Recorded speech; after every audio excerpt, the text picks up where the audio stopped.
Ayan guys, ikukwento ko sa inyo ang aking talambuhay. Ayan, pero shortcut na yan, summarize na kasi aabutin tayo ng ilang taon pag inisa-isa ko ang aking talambuhay na masalimuot at masaya, masagana, puno ng pigati. Ayan. Una, nag-apply ako sa Japan bilang singer at pinakanta ako ng may-ari ng agency. Ang kinanta ko ay I don't wanna miss a thing. Ayan. Pero hindi rin ako nagtagumpay kasi najuntis ako. Ayan. Kasi alam mo nyo naman na, syempre pag dalaga pa. Tapos ayan, nanganak ako, syempre hindi nagtagumpay ang aking love life. Nag-apply ulit ako papuntang Japan bilang ballerina. Alam nyo, ang lambot dati ng katawan ko guys, napakagaan ng katawan ko. Kasi binali-bali nung choreographer yung mga buto-buto namin. Pero hindi rin ako nagtagumpay kasi nagigpit si Gloria Macapagal Arroyo at nawalan ako ng gana.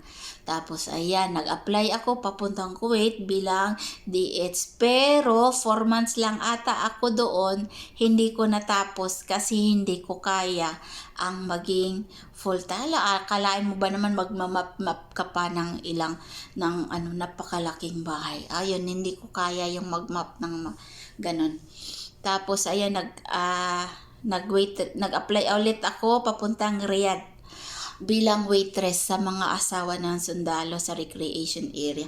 Bilang waitress, napakasaya ang pagiging waitress kasi ang daming pagkain guys. Andyan yung ang lalaki ng karof, ang sarap ng pagkaluto. Tapos sa sarap ng mga cakes, sobra. Iba't ibang klase ng cakes. Yan. Tapos pagka may party, palagi may party, susuot kami ng mga costume na napakaganda. Ayan. Napakasaya talaga bilang waitress. Yun ang sa lahat ng taging trabaho ko, yun ang hindi ko makalimutan kasi ang saya. Tapos yun, umuwi ako sa Pilipinas kasi natapos yung kontrata ko. Nag-apply ako bilang call center at natanggap naman ako sa awa ng Diyos. Pero 1 buwan lang ako kasi nagkasakit ako ng bronchitis. Akalain mo ba naman yan kasi akyat baba ka sa sa hagdan ng LRT, MRT kasi ang layo. Sa Pasay ako nakatira, yung trabaho ko sa Ortigas. Ayan, tapos wala akong pera. Ayan, kulang sa pagkain. Ayan. Pagkatapos noon, nag-apply ako ng Saudi ulit pero sa Alcobar na bilang massage therapist and nail technician. Ayan guys, ang last kong abroad is dito, caregiver. Bilang caregiver, napakasarap bilang caregiver. Ang sarap mag-alaga ng matatanda guys kasi ang susweet nila.